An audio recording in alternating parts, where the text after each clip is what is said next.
nombre del Padre, y del Hijo, y del Espíritu Santo. Dios, Padre de toda la humanidad, te damos gracias por llamarnos a ser discípulos misioneros de tu Hijo y ser parte de la Iglesia. Te encomendamos a todos los hombres y mujeres que, dejándolo todo, han salido a tierras lejanas, llevando tu mensaje de alegría y de salvación. Amén. A continuación, Monseñor Herculano Medina Garfias expondrá el comunicado de prensa. En esta ocasión, el comunicado de prensa 4518, Morelia, Michoacán, 21 de octubre del 2018. Le pido al Padre José Carlos que nos haga favor de leer la Jornada Mundial de las Misiones del 2018.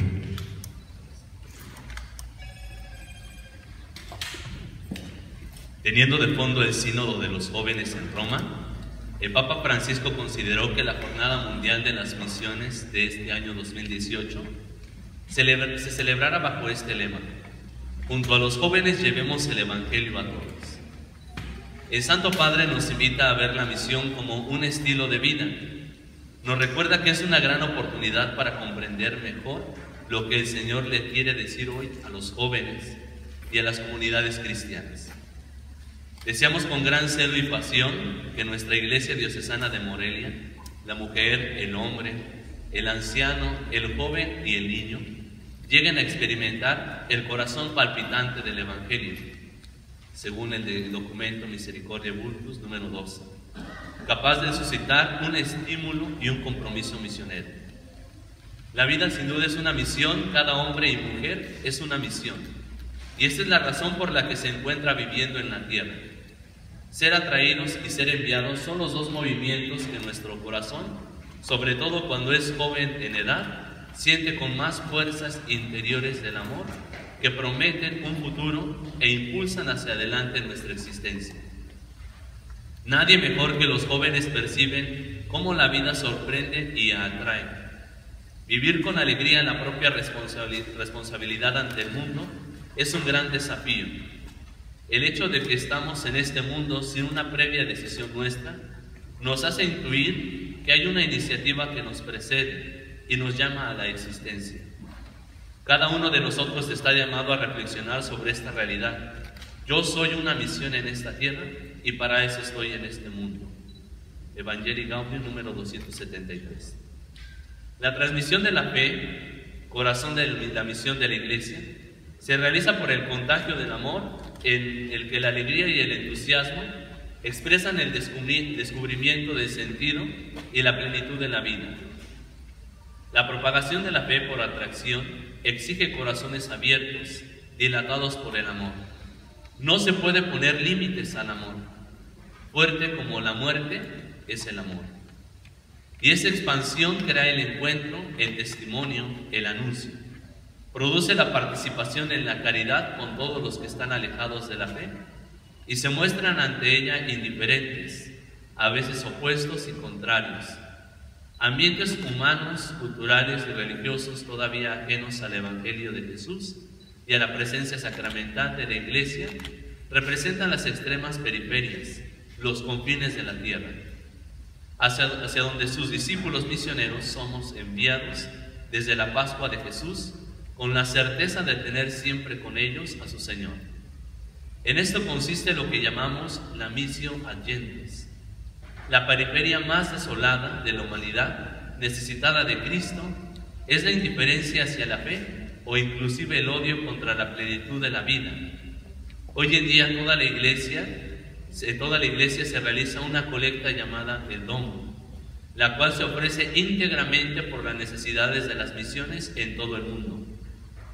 Los invitamos a orar por las misiones, fomentar las vocaciones a la misión ad gentes y colaborar generosamente para apoyar económicamente a las misiones.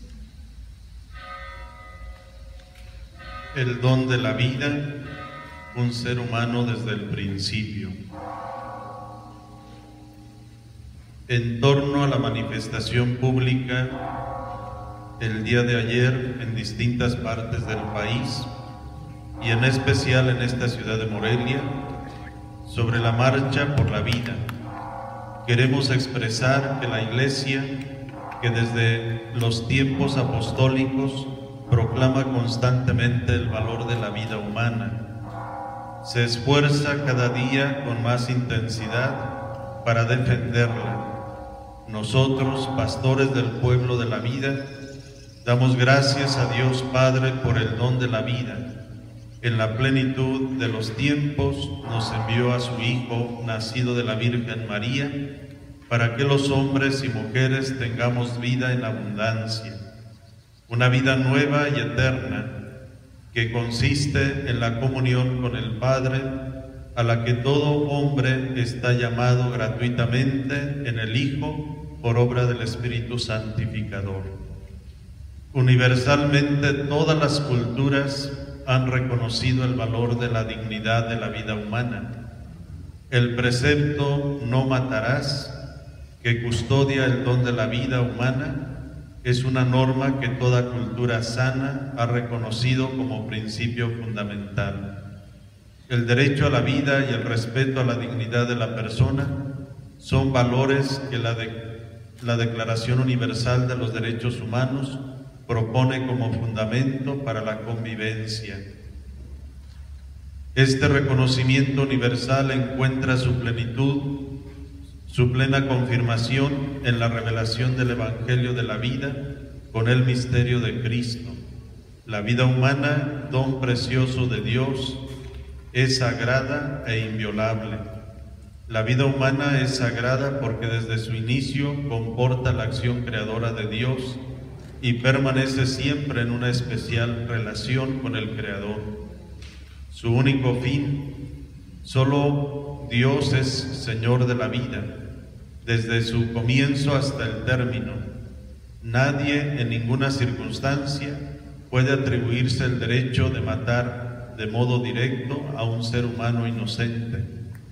Por ello, todo atentado contra la vida del hombre es también un atentado contra la razón, contra la justicia y constituye una grave ofensa a Dios. El proceso embrionario es un proceso continuo en el que ya desde el principio estamos ante una vida humana. El embrión no es un mero agregado de células vivas, sino el primer estadio de la existencia de un ser humano. Desde el momento de la fecundación hay vida humana y por tanto dignidad personal. Es una vida humana que se va desarrollando, va experimentando cambios morfológicos importantes, pero es siempre el mismo proceso continuo que va desde el principio de la vida con la fecundación hasta la muerte.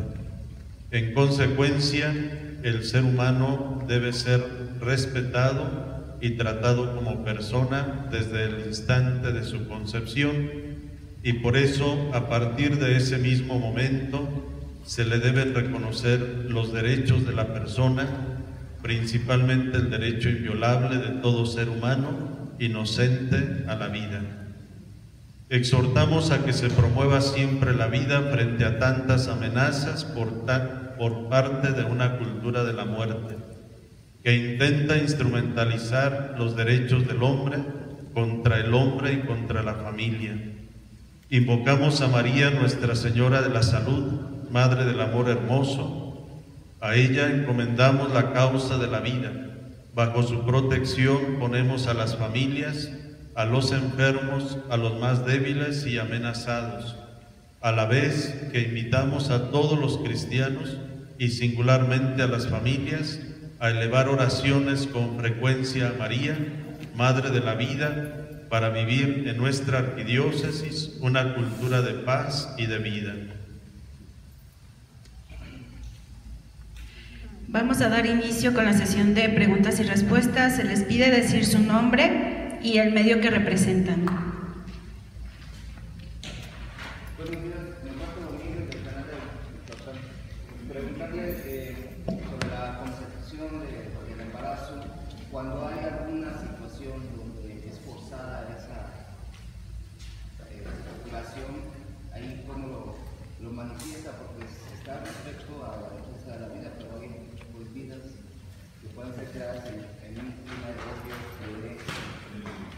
Yo creo que lo primero que se tiene que mirar es que hay una jerarquía de valores y en esos valores está como valor prioritario la vida, y aunque haya sido fruto de una violación, la concepción, primero está el valor de la vida, y eso no quita que haya obtenido una agresión la persona, pero nunca se atentó contra su vida, y entonces puede tener un daño físico o material la persona que fue agredida o violada, pero ese daño no es comparado con el valor de la vida.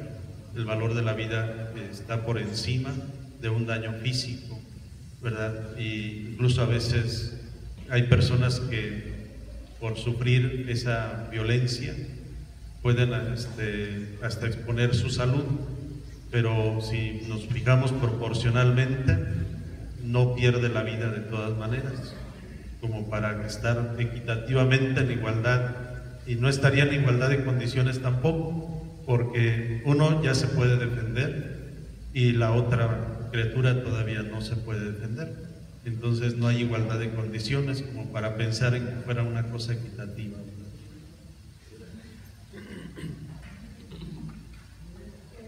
Sobre ese tema,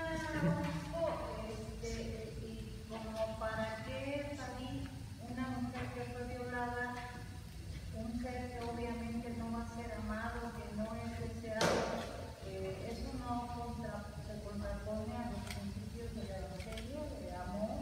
Claro que no se contrapone, porque en el proceso de la creación de una criatura participa Dios y participan los progenitores, y si Dios no quisiera que esa criatura viniera al mundo, entonces no pasaría absolutamente nada. Y eso lo podemos ver como hay matrimonios que, estando en condiciones naturales normales, no pueden engendrar hijos, y hacen estudios y hacen muchas pruebas y todo sale normal, pero no pueden engendrar hijos, no engendran hijos. Pero estaría justificando entonces la violación. No es justificar la violación.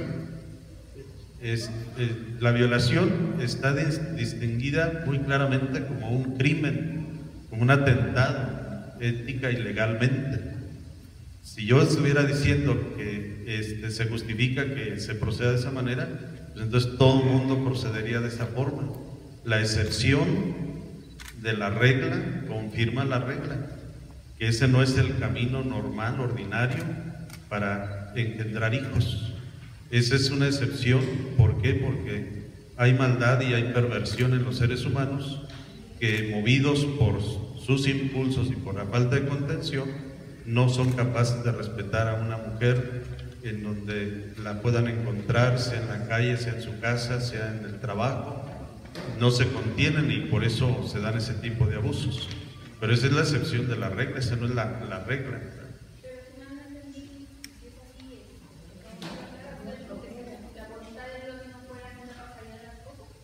Claro, porque en ese sentido estoy hablando de la vida que se engendró. En ese sentido, Dios participa en esa obra de creación, y participan los progenitores, porque son el medio por el que Dios se vale. Que las circunstancias sean no adecuadas para ello, eso es otra situación, pero las circunstancias no son ni el principio ni el fin que se persigue, ¿sí? Son medios que están dadas las circunstancias en todo momento. Pero en esa parte nosotros no podemos definir algo por las circunstancias, porque si no, entonces cualquier vida estaría expuesta y te podría quitar la vida en este momento. ¿Por qué? Porque hay una circunstancia que me incomoda la presencia de cualquier persona, y entonces yo le voy a quitar la vida porque no me cae bien. Pues no, ¿verdad?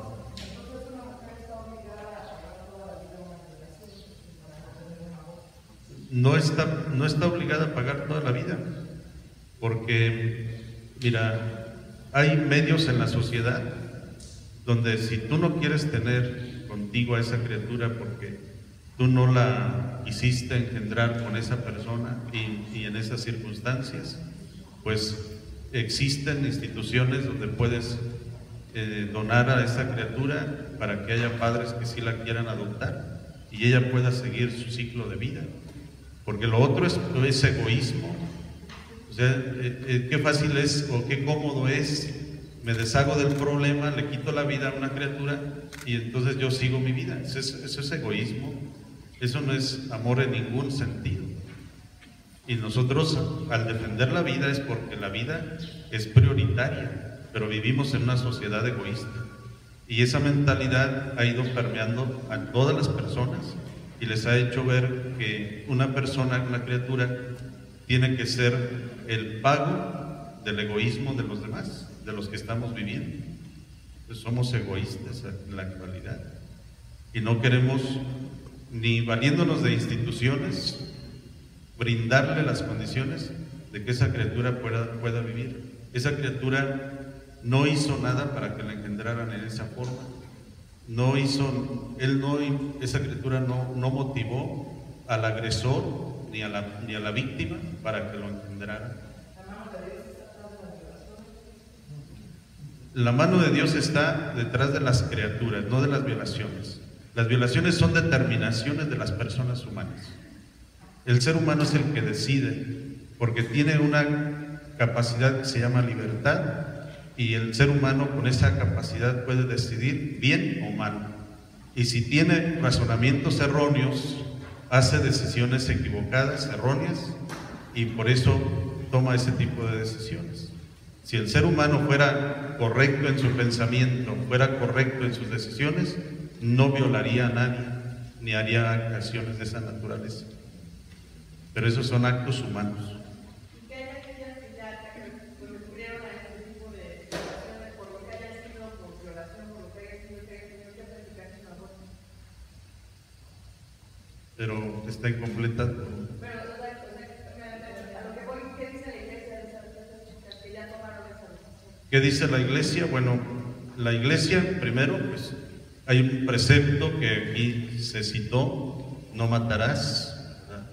Y ese mandamiento es un mandamiento divino que está dado para proteger toda la situación de la vida, todas las circunstancias de la vida y todo lo que está con vida, de manera especial a los seres humanos. Entonces, no matarás. Y ese precepto está dado para que nosotros podamos conservar nuestra vida y la vida de los demás. Ahora, quienes han tomado la decisión de abortar, la iglesia, por un lado, moralmente es un pecado mortal. Quitarle la vida a un ser humano es un pecado mortal. ¿Cómo penaliza la iglesia eso? Con la pena de excomunión. Pero hay que cumplir 3 condiciones para incurrir en la excomunión. Primero, que tenga 18 años cumplidos. Segundo, que sepa que la iglesia castiga el aborto con la pena de excomunión. Y tercero, que realmente se haga el aborto, que no solamente se haya pensado o se haya tenido la intención de practicarlo y que no lo hayan hecho, sino que se hayan dado las 3 condiciones. Si se dieron las 3 condiciones, incurre en la excomunión. Muchas personas no saben qué es la excomunión, porque ellas piensan que la excomunión es no comulgar a la hora de la celebración de la Eucaristía. No, la excomunión es perder todos los derechos y obligaciones que tiene dentro de la iglesia como fiel cristiano católico. Y solamente el obispo ordinario del lugar puede absolver de ese pecado. En la actualidad, el Papa Francisco, después del año de la misericordia, facultó a todos los sacerdotes de la iglesia para que puedan absolver de ese pecado y no tengan que esperar hasta que esté el obispo dispuesto a confesar o absolver en su catedral, donde él cita a las personas.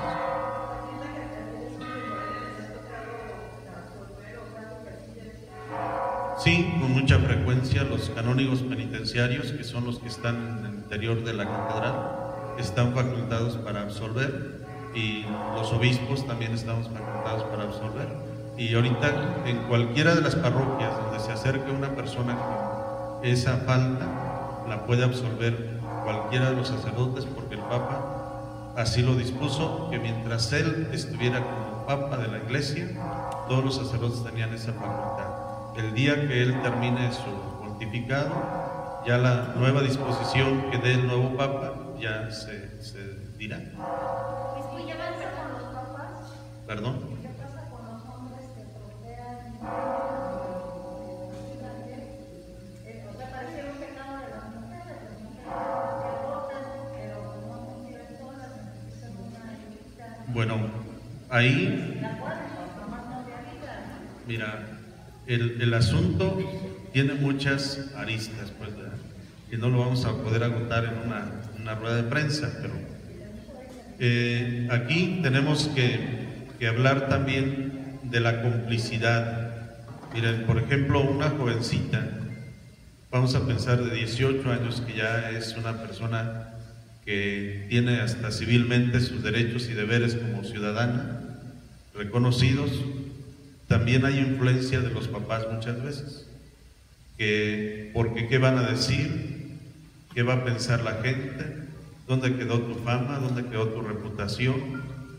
Pues yo creo que todos esos elementos no se cuidaron desde antes, porque alguien que es activo sexualmente se va a meter en problemas tarde que temprano, porque ahí no tienen ningún control el ser humano, aunque usen anticonceptivos, tarde que temprano no funcionará alguno de ellos y vendrá como consecuencia el haber engendrado una criatura. Entonces, si recomiendan los papás el aborto, ellos son cómplices del pecado del aborto de la hija o de la nieta a la que hayan recomendado. Incurren también en la excomunión los que recomiendan el aborto y también los que lo practican. Los médicos o las enfermeras que hacen todo el procedimiento para que eso suceda también son cómplices y quedan excomulgados de la Iglesia si son cristianos católicos. Y lo mismo pasa con quienes legalizan el aborto. Marcelo Ebrard, cuando legalizó el aborto en la Ciudad de México, le pedía al cardenal Norberto Rivera que le mandara una cartita donde le dijera que estaba excomulgado de la Iglesia. En la Iglesia hay dos tipos de excomunión, una que es automática y otra que es después de un proceso canónico. En este caso, la del aborto es automática. Ahí no hay ningún documento porque no hay ningún juicio. Padre, teniendo en cuenta que el aborto es clandestino, ¿cómo saber las personas que están abortadas llevan algún censo de personas excomulgadas o cómo? En eso no se puede llevar un censo porque en la confesión queda en el fuero interno de la persona y nosotros no podemos hacer público lo que escuchamos en confesión. Eso está bajo sigilo sacramental. Alejandra, permítame. Alejandra. Ante los ojos de la Iglesia Católica, ¿cómo quedan los violadores? Ya nos dijo que para las mujeres que abortan son excomulgadas. ¿Los violadores qué pasan con los ojos? Bueno, entiendo que es la misma pregunta, no sé. Rebeca. ¿Es lo mismo? Parece. No, no es lo mismo. Yo le pregunté qué pasa con los hombres que engendran a un niño que luego es abortado por la mujer, porque por lo que usted dice parece que el pecado es de la mujer. No, mira, en ese caso, cuando los dos están de acuerdo en que eso suceda, son igualmente responsables, igualmente recae la excomunión en el hombre. ¿Cómo va a estar? Oye, ya me violaste, ya me embarazaste, ahora ayúdame a mantenerlo, ¿o cómo? Es un delito de que muchas veces no se sabe quién es. Bueno, por eso decía yo que Si no tiene conciencia y el violador de que engendró a alguien, ¿queda libre del pecado? no, el pecado está desde el momento en que se da la violación, él está cometiendo un pecado de injusticia contra la persona, porque está dañando su integridad física, moral, espiritual, emocional y todo lo que conlleva una situación de esa naturaleza. Entonces ahí hay un pecado contra la justicia, porque está afectando a la persona. Entonces no es que quede exento de culpa o de responsabilidad, Y en el caso de cuando no es una violación y que los dos están de acuerdo en que se aborte a esa criatura, los dos quedan excomulgados de la iglesia si son cristianos católicos. Obispo, cambiando de tema, preguntarle sobre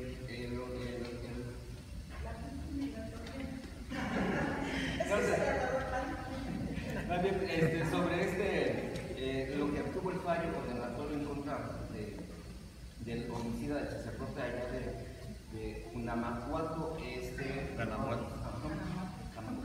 usted, pues no sé, exhortarían a los padres a esas convivencias que sostienen al interior de las iglesias que las verifiquen, porque ya se resolvió que a la edad de una convivencia los victimarios agarraron al padre y lo despojaron. Mira, yo creo que pues es una parte que existencialmente pues no la podríamos como controlar estrictamente hablando.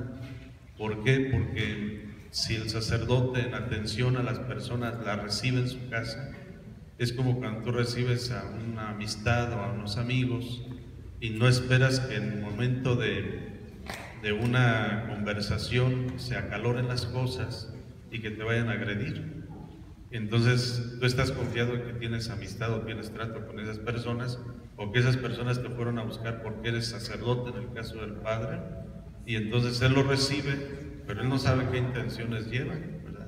Entonces en esa parte pues yo creo que sí se requiere ser más prudentes, indudablemente, y no pasar hasta la casa a quienes van de visita. Yo creo que para eso existen las oficinas, para poder recibir a las personas que van, pero digo, en este caso el padre sí fue imprudente al tener ese gesto de pasarlos hasta la casa, y ya en la casa se dan las situaciones de incomprensión o de disgusto, de pleito, pues, y ellos lo agreden de esa manera, pues ahí pues es un abuso de confianza, diría yo, de parte de quienes lo asesinaron, y no sé realmente cuál haya sido el tema con el que hayan sido pues contrapunteados ahí unos con otros.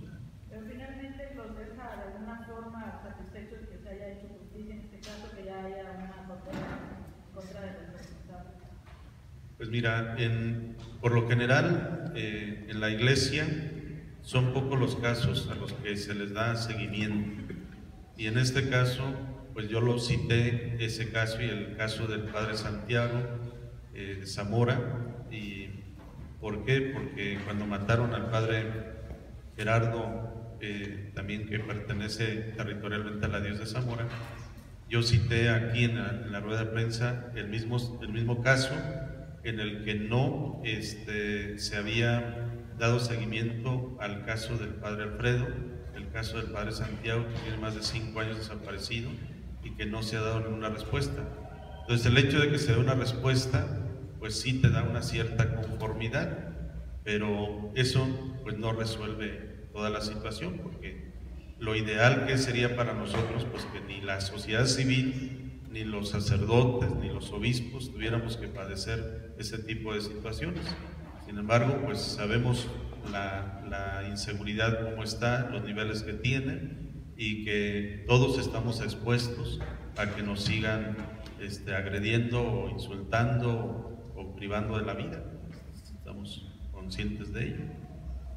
Hoy es posible comentarle sobre la recomendación o no sé, sugerencia que hacen a los feligreses sobre esta crisis migratoria. Están muy polarizadas las posiciones entre Campos Central, a México, en redes sociales están saliendo el pequeño tour que muchos llevan dentro, y como usted, el gobierno mexicano, pues ahora sí que para donde se haga queda mal, ¿no? Si lo deja pasar mal, si no lo deja pasar mal, ¿qué hacemos? Una de las verdades que tenemos que tomar en cuenta es que sean migrantes o sean ciudadanos, todos somos personas humanas, y como personas humanas existe el derecho universal, y el derecho universal precisamente permite que la persona pueda emigrar para poder buscar con mejores condiciones de vida.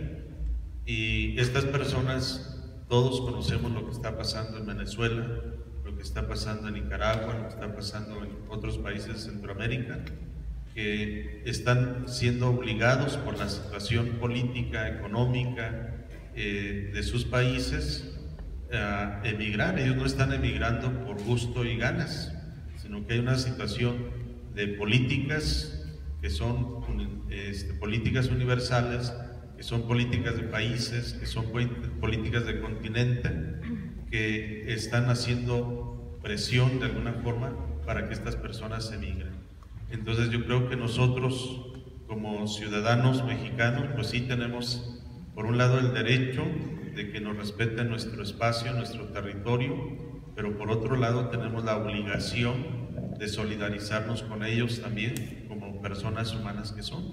Y yo creo que deberíamos brindarles mínimo lo básico, que es el sustento para que ellos puedan sobrevivir, mientras se dan otras condiciones para que ellos puedan valerse en la vida y realizarse en su familia, en su persona, en su trabajo, en su profesión. Para finalizar, vamos a hacer juntos la oración.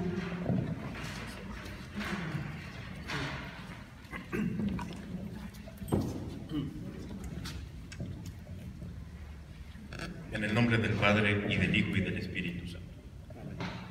Oh María, aurora del mundo nuevo, Madre de los vivientes, a ti confiamos la causa de la vida. Mira, Madre, el número inmenso de niños a quienes se impide nacer, de pobres a quienes se hace difícil vivir, de hombres y mujeres víctimas de violencia inhumana, de ancianos y enfermos muertos a causa de la indiferencia o de una presunta piedad. Haz que quienes creen en tu Hijo sepan anunciar con firmeza y amor a los hombres de nuestro tiempo el Evangelio de la vida.